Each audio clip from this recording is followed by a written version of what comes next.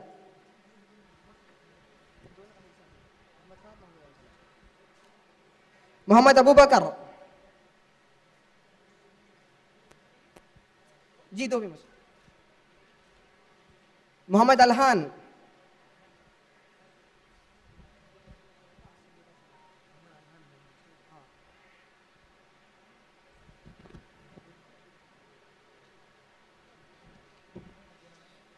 حمدان خان.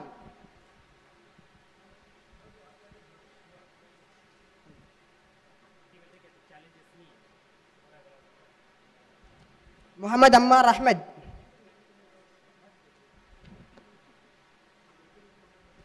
سید عدنان.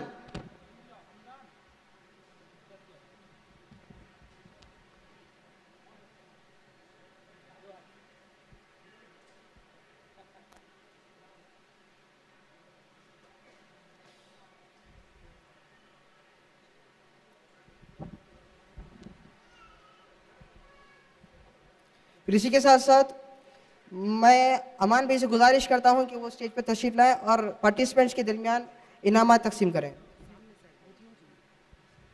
محمد عزیر خالد.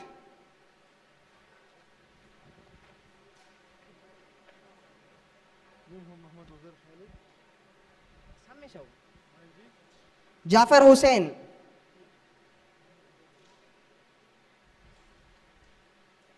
محمد ریحان خان.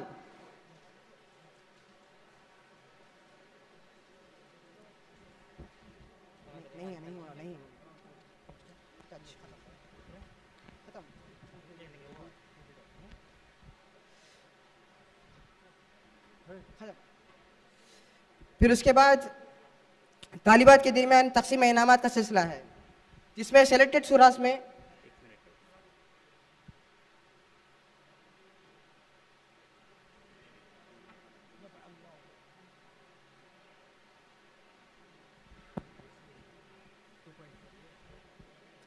میں شیخ محترم استاد محترم سے گزارش کرتا ہوں مولانا حافظ عبدالعظیم عمری مدنی صاحب سے کہ وہ ابو عباد عمری مدنی حفظ اللہ صاحب کو فیسیلیٹیٹ کریں.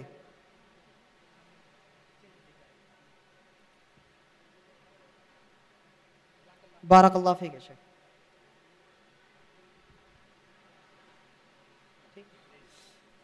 اب طالبات کے درمیان تقسیم انعامات میں سلیکٹڈ سوراز میں سب سے پہلے انعام حاصل کرنے والوں میں سے الفا زحا. دوسرا انعام حاصل کرنے والوں میں سے نعیمہ پروین. والا ہارون. تیسرا فاطمہ نورین.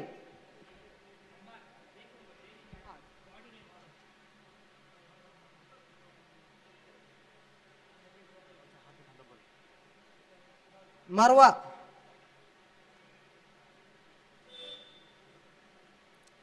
شہر بانو. سارا زینب.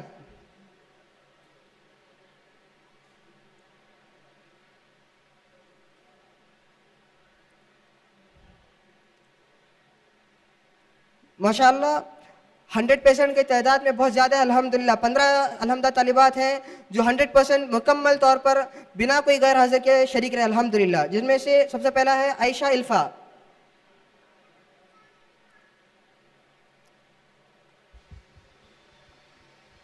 عائشہ ربی.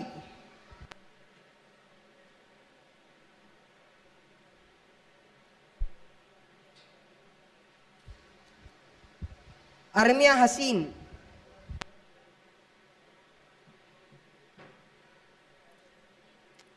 فاطمہ نورین.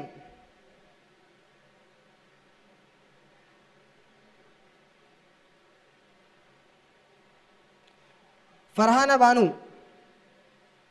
الفا زحا.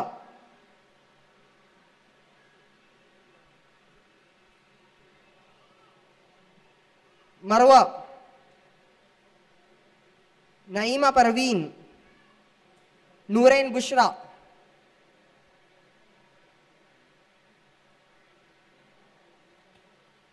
شہر بانو، شریقہ بطول،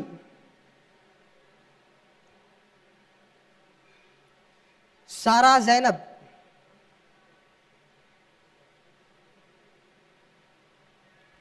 والا ہارون، وفا ہارون، زفرین فاطمہ،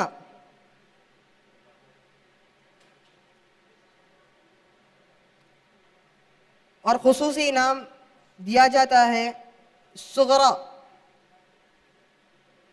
خصوصی انعام صغرا کو دیا جاتا ہے، اور اسی کے ساتھ ساتھ رضوانہ،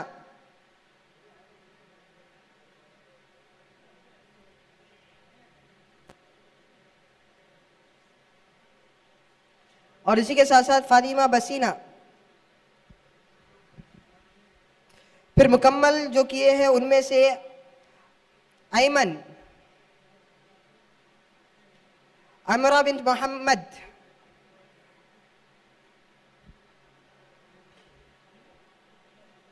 انیقہ مسعودہ، عائشہ الفا،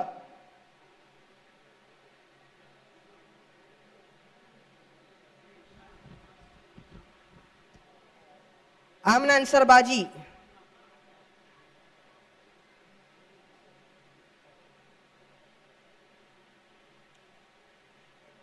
ارمیہ حسین،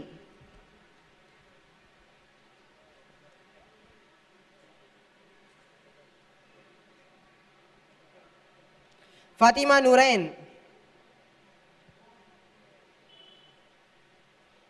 فاطمہ بسینہ،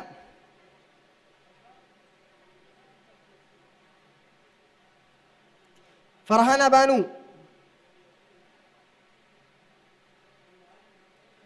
حفصہ،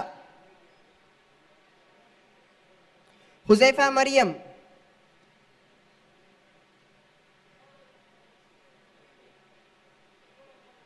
الفا زہا،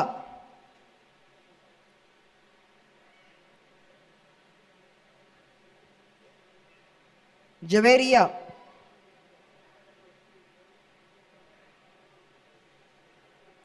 منہات الرحمن، مروہ،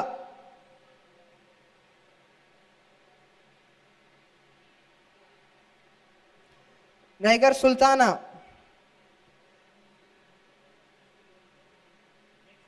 نعیمہ پروین، نورین بشرا، رمیزہ، رضوانہ، شہر بانو، سریہ فاطمہ، سمیحہ انم، شمع جبین، شریقہ بطول، سارہ زینب، صغرا، ام ہانی،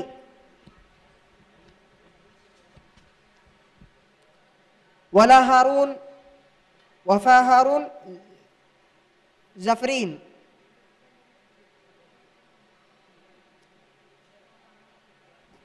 Participating certificates: عائشہ روی،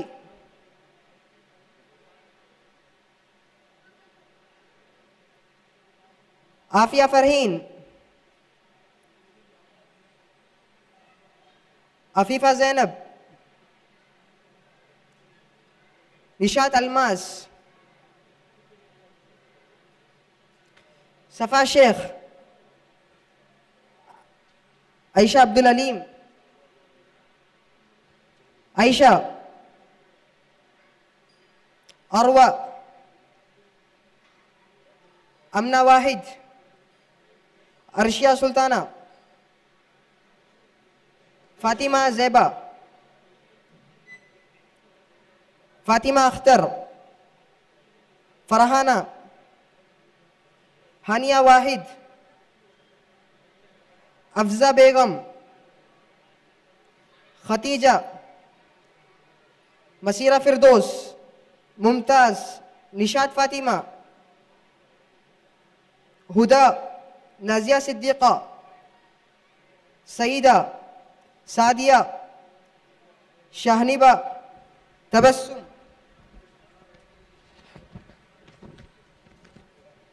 وفا.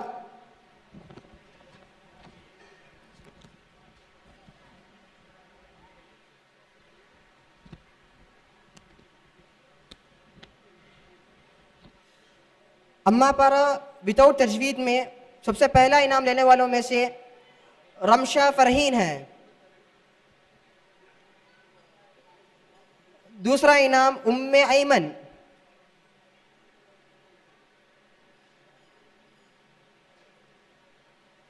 تیسرا انعام لینے والوں میں سے خاشیہ.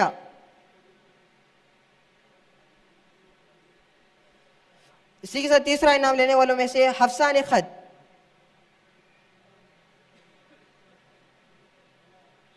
اور اسی کے ساتھ ساتھ سلوہ ہدایت اللہ، سلوہ.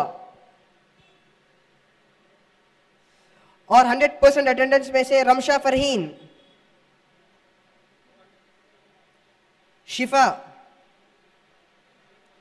صبا، ثنا، ام ایمن، صفیہ، خاشیہ، سعیدہ سما، سعیدہ مدیحہ، سلوہ. جو مکمل کر چکے ہیں ان میں سے زرین فاطمہ،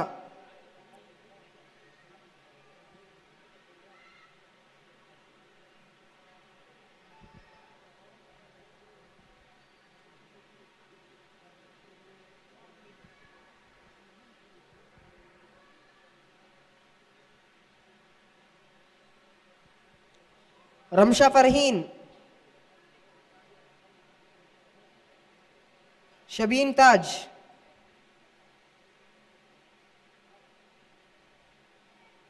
شفا، عذرا فاطمہ، زینت، حفصہ نکھت، اقصی، ہدایہ امین، رشدہ مریم، ثنا، صبا، مریم،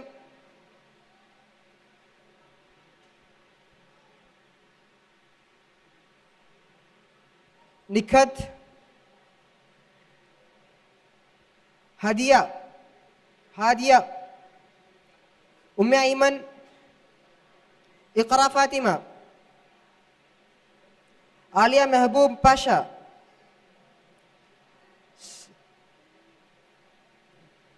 صفیہ، صفا، یمنا خدیجہ،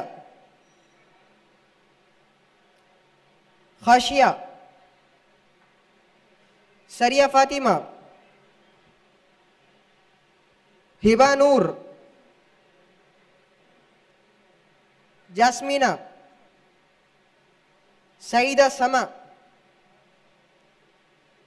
سعیدہ مدیحہ، سمیحہ، تسمیہ صدف. پارٹیسپیشنز میں سے زینب، شمع، مریم، نبیحہ، شازیہ، شہلہ، مریم، اقرا بانو.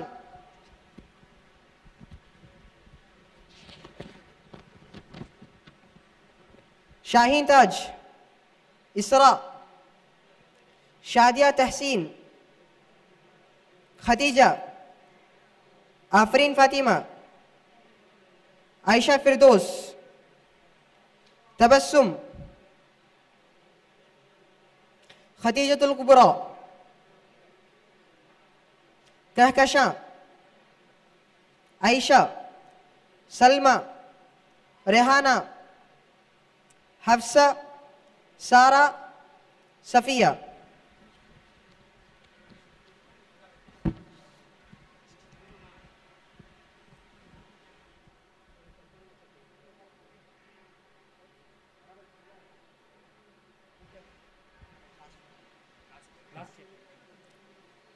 اما پارا بالتجوید مع تجوید کے سب سے پہلا انعام لینے والوں میں سے ہیں نشہا نزیح.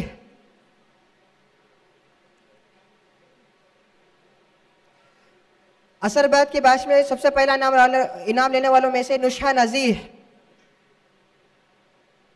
دوسرا انعام لینے والوں میں سے ناطقہ نوین. تیسرا انعام لینے والوں میں سے عالیہ تسکین ہے. اور مغرب بعد والے بیچ میں سب سے پہلا انعام ہے طاہرہ بانو.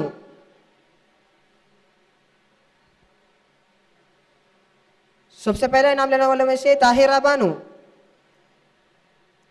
سعیدہ بریرہ. دوسرا انعام لینے والوں میں سے سعیدہ بریرہ. تیسرا انعام لینے والوں میں سے اسفیہ. اور تیسرا انعام لینے والوں میں سے آمینہ. تیسرا انعامی خدیجہ. تیسرا انعامی عائشہ صدیقہ.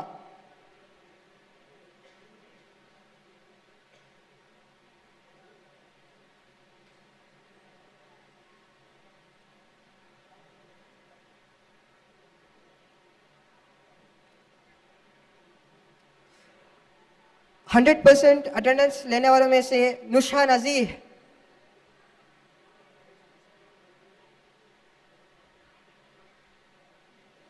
ناطقہ نوین. عالیہ تسکین. طاہرہ بانو. اور کمپلیٹ کرنے والوں میں سے عالیہ تسکین، رابعہ مہک، ناطقہ نوین،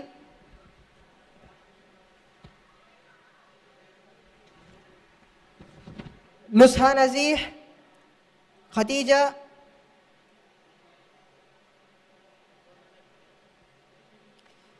سعیدہ بریرہ، طاہرہ بانو،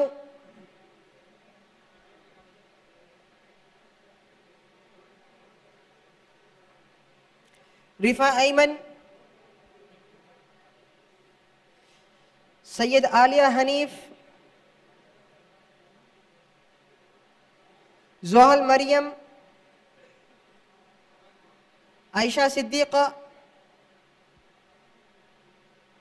امینہ، اسفیہ. اور پارٹیسپیشنز میں سے ہیں ارجمن اقبال، ربیب، صبا، شاہین، شازیہ ناز، مسارات، زرا، سمیرہ صدیقہ، عائشہ فردوس، رفا فاطمہ، سدرہ سعیدہ،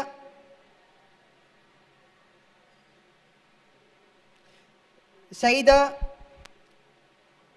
صفا، نکھت، نزہت جمیل، شمیم، شاہین تاج، عفاف، عائشہ زنیرہ. اور اس میں سے اسپیشل پرائز لینے والوں میں سے 4 ہیں. اس میں سے پہلا ہے ارجمن اقبال، شمیم النساء،